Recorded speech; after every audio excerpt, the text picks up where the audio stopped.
Hello and welcome to the semifinals of the fourth MGM here in Berlin. I'm Toralf, I'm here with Carsten. Hello. Hey, You won the last MGM, is that correct? That's right. Ah, Playing the same deck I'm playing in this video, actually. You can find me on the left side, by the way. Storm. I think yes. one of the only players in Highlander players that actually still play Storm, or do play Storm in general.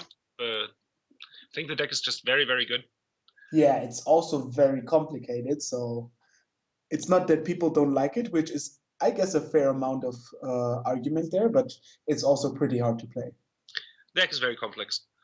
Like you can see in this hand, you look at the hand, it has two cards that draw cards, two cards that interact with your opponent or your deck, and two tutors. And well, if you don't know your deck or you don't know your plan, then you have no chance of knowing what to get. And most of the time, the decisions are quite close.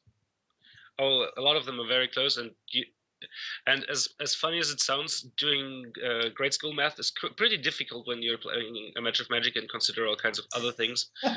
Like, I mean, in theory, it should be easy to count to 10, but it somehow isn't.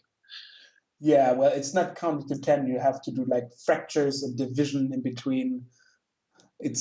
It could be as easy. Like when you play Affinity, sometimes you really only have to count the artifacts, and that sometimes is hard. So Yeah, we see Dion on the mono blue deck, uh, kind of an aggro control yeah, new deck type. yeah, nice tempo deck. One that uses a lower curve than your regular Highlander blue decks I've seen, And and you I have to really like imagine that that approach. that's not like the best deck you want to see, right? This is probably one of my weakest matchups in the format. Like fast Like, creatures, fast like creatures plus lots of cheap counter magic is basically the best recipe to beat storms, though. Unless you have a ton of dedicated hate, which in Highlander won't happen because people don't have sideboards. yeah, So and also you have to assume that people mostly play creatures. yeah, We see here, ooh, that's not really a good hand against you. It's a Bone Splinter, a Trinket Mage, and spells that are way too expensive. Usually yeah, tapping out for 4 mana isn't a good idea. yeah. If I could choose a hand for him, this is probably what I would very much like him to have. Like, if he breaks on counter magic with this hand, I should win easily. Yeah, it has Problem is, to. I've also kept a pretty greedy hand. Like, my hand is dangerously close to not doing anything unless I find a red land with this But probe. but at least Dion seems to be giving you a lot of time in that regard. And you have Yeah, some outs. You draw a card now from the Gitaxian Probe. Even if you don't hit, you can look for something with the personal tutor, which isn't nice, but at least a better option than hoping for drawing a land. exactly. And the problem with personal tutor compared to mystical, obviously in this case, is that I can't just wait to the end step to decide if I need to do something. If like it just feels better, I guess.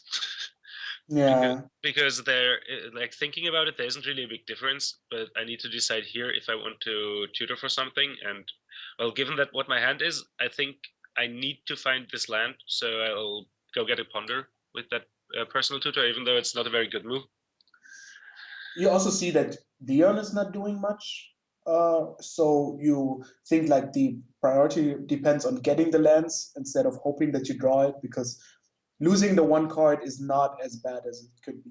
Yeah, especially against a hand like the one Dion has presented me with here. Like his hand is neither very fast nor very disruptive, so it should usually be fine going down in card count Oh, and against he him at this point. draws the perfect card, this Frostwalker that actually plays a 2-turn creature that deals 4 damage. That's an excellent thing to have against my deck. That's no question. Like a clock is one of the two very important things to beat Storm. If you give Storm too much time, it'll just assemble the perfect hand. So you want a clock and you want it cheap so that they can't kill you when you tap out for it. Yeah, and it's not that you can target the Frostwalker in any way. Yeah, I have a Chain of Vapor somewhere in that deck, but the likelihood of me targeting it is very, very low. Because that chain you probably need for other annoying permanents, like back to basics. Yeah, it's like just for hate permanence. You're playing Storm. You're not trying to control anything. You just buy a little bit of time at the worst, and then you try to kill your opponent. The Ponder shows Tainted Pact, Orange Charm, and Hieratic Ritual, which isn't So, quite the optimum. well, there's sadly all not lands. Those would be pretty good cards otherwise. Yeah, so you have to shuffle, which is nice. You at least have a better option now of drawing a land, and you don't have to draw one of those 3 cards. Yeah, I'm pretty sure if that ponder didn't happen, I would just have been dead. Like drawing these 3 cards for 3 turns and not doing anything because I don't have mana would probably just spell doom. Yeah, definitely. So nice way to shuffle here, and it's a Grim Monolith. Ooh. It's not a land, so I'll clearly be missing my land drop this turn. Hopefully, I'll draw land next turn. Monolith at least has the advantage that it's a ritual can precast. Like if I invest my 2 mana next turn in casting the Monolith, at least I know I'll be already up to 5 mana the turn after. Always Right. assuming I draw a land. And Why? also, Yeah. also Monolith is pretty good with the Helm of Awakening before and after. Yeah. It either casts the Helm of Awakening easily, or it becomes an actual Dark Ritual, colorless Dark Ritual, in effect, once the Helm is in play. Ooh, there's a land that makes any mana, Forbidden Orchard. The obvious combo with Oath of Druids, usually. I don't have the Oath, and I don't really want to give him tokens, because otherwise that Bone Splitter suddenly can equip something that is the Frostwalker. Yeah, Frostwalker, pretty annoying with anything that would equip it. But at this point, I need the mana, and I need to start doing stuff, because there's 4 points of power on the table, 6 if he's ready to tap out. So my greedy hand wasn't really rewarded, or rather it was punished, so I just need to take risks here. And you still know 3 of the 4 cards of Dion's hand, so you must feel a bit relaxed because you know there's not much interaction going on. Yeah, at worst he can have 1 counterspell, which is what he has. 1 counterspell is kind of annoying, but I have the tools to work through that if I find more mana. So I'm not that worried at this point. The Frostwalker obviously is kind of frightening because it puts me on a really fast clock. And already at 16, he has now 5 power in play plus a Muta Ward, so I'll have to hurry up.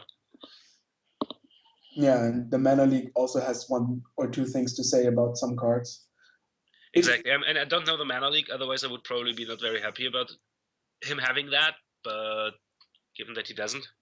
Yeah, well, now that he passes without equipping or attacking with the Muta Ward, you probably have to assume there's something going on. Yes, I mean, keeping the Bone Splitter unequipped to the not equipped to the token is pretty clear tell that he has something reactive to do. But I still have to just try and figure out what I want to be doing here. Ooh, and you draw a Brainstorm. That's good.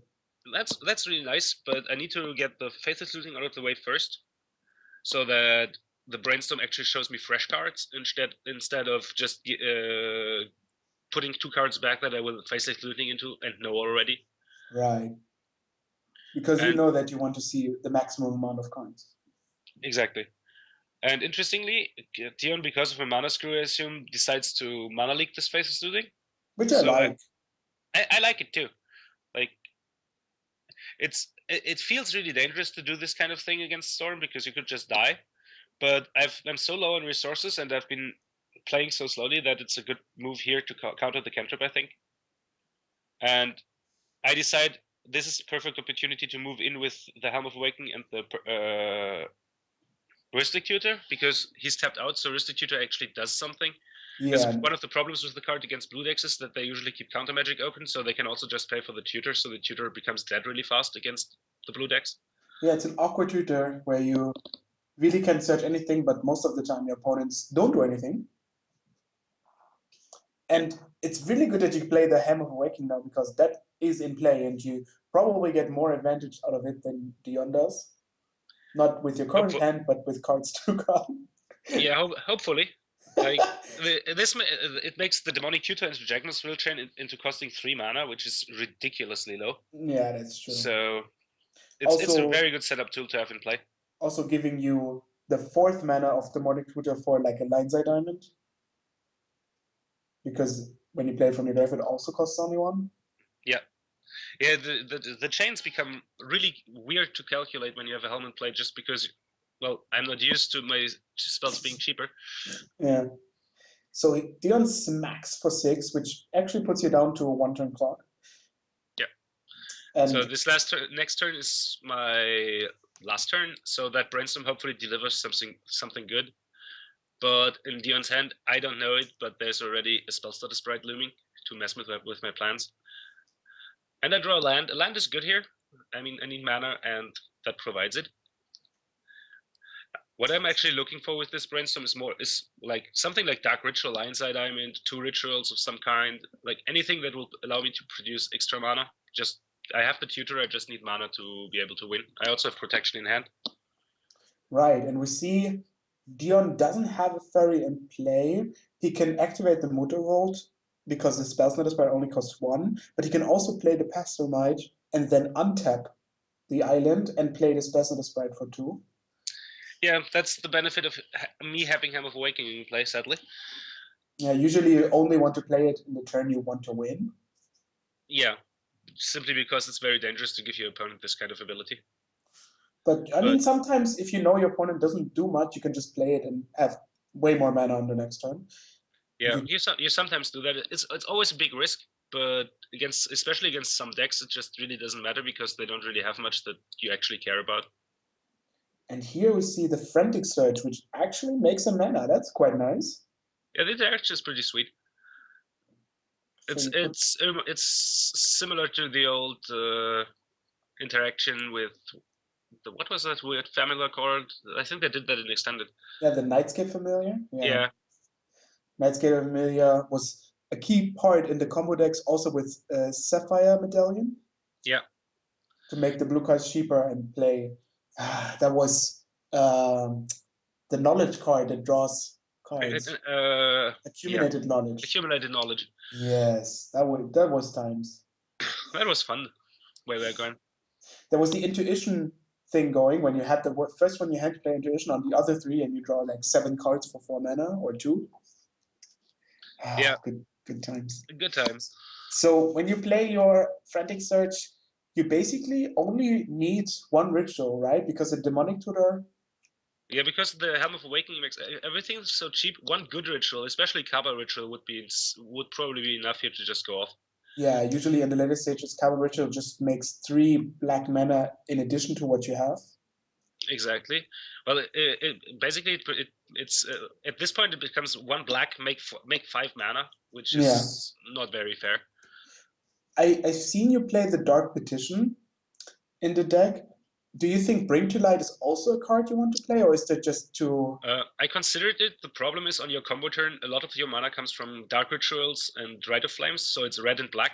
It's really hard to generate enough colors, both pre and post will, to find first the will and then the tendrils. So I decided not to play with Bring to Light. Yeah, because you can only get black or red mana, and you need also blue and green. Yeah, that's pretty rough. Yeah, especially you need just 3 and 4 different colors respectively, with Jaguar's Will for the first and Tendrils being the second tutor target, and especially getting to 4 different colors of mana can be really taxing. Yeah. Sometimes it gets problematic to get the second amount, like the second color when you have only black. Right.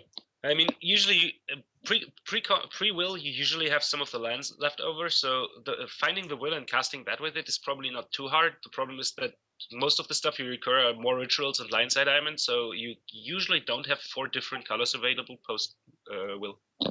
So now you see Orange John in a land, not the cards you really wanted to see. No, basically the exact opposite of what I need. So I'm now contemplating if there's some way I can kick an Orange John to buy a turn or do anything else, or if there's some weird line with tutor into will that will let me win this.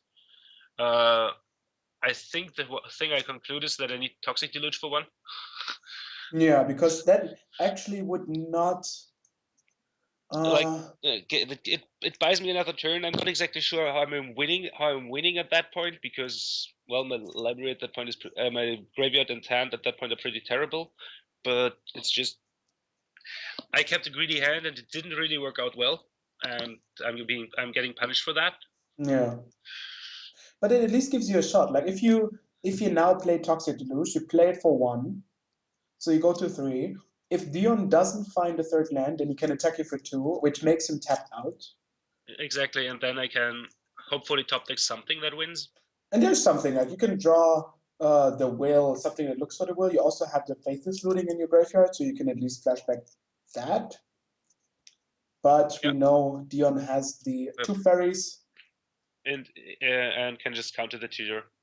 And given that it's demonic tutor, there's no point in not countering it. Then I don't have anything else to do. So yeah. Right. All right. That was game 1. Let's see how game 2 goes. All right. See you there.